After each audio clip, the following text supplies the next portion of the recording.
ಆತ್ಮೀಯ ಯೂಟ್ಯೂಬ್ ವೀಕ್ಷಕರಿಗೆ ನಮಸ್ಕಾರ. ಮಾಹಿತಿ ನಿಮಗಾಗಿ ಯೂಟ್ಯೂಬ್ ಚಾನಲ್ಗೆ ತಮ್ಮೆಲ್ಲರಿಗೂ ಸ್ವಾಗತ.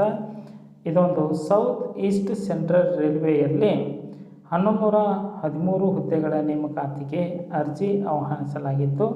ಭಾರತೀಯ ರೈಲ್ವೆ ಇಲಾಖೆಯಲ್ಲಿ ಈ ಒಂದು ವಿಭಾಗ ಅತ್ಯಂತ ಮಹತ್ವ ಆಗಿತ್ತು. ಇಲ್ಲಿ 1113 ಹುದ್ದೆಗಳ ಕುರಿತಾದಂತಹ ವರ್ಗೀಕರಣ, ಶೈಕ್ಷಣಿಕ ಅರ್ಹತೆ, ಅರ್ಜಿ ಸಲ್ಲಿಕೆ, ಶುಲ್ಕ, ವೇತನ, ಆಯ್ಕೆ ಪ್ರಕ್ರಿಯೆ, ವೆಬ್ಸೈಟ್ ವಿಳಾಸ, ಕೊನೆಯ ದಿನಾಂಕದ ಮಾಹಿತಿಯನ್ನು ತಮಗೆ ನಾನು ಕೊಡ್ತಾ ಇದ್ದೀನಿ.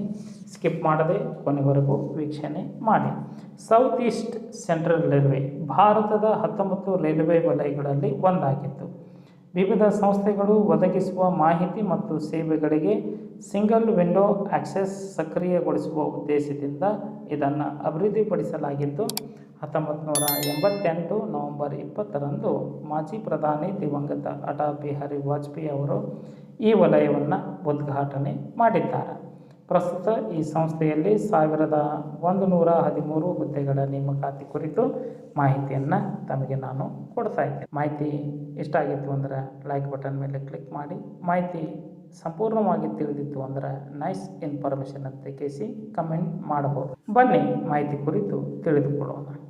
ಹುದ್ದೆಗಳ ವರ್ಗೀಕರಣ: assistant electrician, welder, stenographer, health and sanitary inspector, mechanic, auto electrical and electronic machinist, fitter ಇತರ ಹುದ್ದೆಗಳು. ಒಟ್ಟು 1113 ಹುದ್ದೆಗಳ ನೇಮಕಾತಿ. ಶೈಕ್ಷಣಿಕ ಅರ್ಹತೆ: ಅರ್ಜಿ ಸಲ್ಲಿಸುವ ಅಭ್ಯರ್ಥಿಗಳು ಮಾನ್ಯತೆ ಪಡೆದ ಶಿಕ್ಷಣ ಸಂಸ್ಥೆಯಿಂದ 10 ಮತ್ತು 12ನೇ ತರಗತಿ ಹಾಗೂ ITI ಪಾಸಾದಂತಹ ಅಭ್ಯರ್ಥಿಗಳು ಅರ್ಜಿ ಸಲ್ಲಿಸಬಹುದಾಗಿತ್ತು. ಅರ್ಜಿ ಶುಲ್ಕ: ಆನ್ಲೈನ್ ಮುಖಾಂತರ ಅರ್ಜಿ ಸಲ್ಲಿಸಬೇಕು. ಅರ್ಜಿ ಸಲ್ಲಿಸುವ ಅಭ್ಯರ್ಥಿಗಳ ಭಾವಚಿತ್ರ, ಸಹಿ, ಶೈಕ್ಷಣಿಕ ವಿದ್ಯಾರ್ಹತೆ, ಇತರ ಸಂಬಂಧಿಸಿದ ದಾಖಲೆಗಳನ್ನು ಅರ್ಜಿ ಜೊತೆಗೆ ಸಲ್ಲಿಸಬೇಕು. ಸಾಮಾನ್ಯ ವರ್ಗದ ಅಭ್ಯರ್ಥಿಗಳಿಗೆ ₹100 ಅರ್ಜಿ ಶುಲ್ಕವನ್ನು ನಿಗದಿಪಡಿಸಲಾಗಿದ್ದು, ಮೆರಿಟ್ ಆಧಾರದ ಮೇಲೆ ಅಭ್ಯರ್ಥಿಗಳನ್ನು ಆಯ್ಕೆ ಮಾಡಲಾಗುವುದು. ವೇತನ ಶ್ರೇಣಿ: ಆಯ್ಕೆಯಾದ ಅಭ್ಯರ್ಥಿಗಳನ್ನು ಅಪ್ರೆಂಟಿಸ್ಗಳಾಗಿ ತೊಡಗಿಸಿಕೊಳ್ಳಲಾಗುತ್ತಿತ್ತು. ಪ್ರತಿ ಟೇಡಿಗೆ 1 ವರ್ಷದ ಅಭ್ಯರ್ಥಿಗೆ ಅಪ್ರೆಂಟಿಸ್ ಮೂಲಕವಾಗಿ ಪೇಮೆಂಟ್ ನೀಡಲಾಗುವುದು.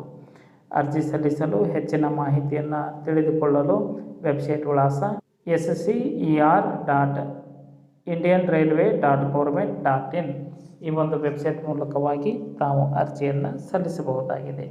ಅರ್ಜಿ ಸಲ್ಲಿಸಲು ಕೊನೆಯ ದಿನಾಂಕ 1/5/2024.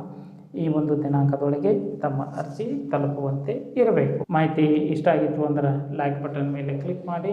ಮಾಹಿತಿಯನ್ನು ತಮ್ಮ ಸ್ನೇಹಿತರಿಗೆ ಶೇರ್ ಮಾಡಿ. ಎಲ್ಲರಿಗೂ ಧನ್ಯವಾದ.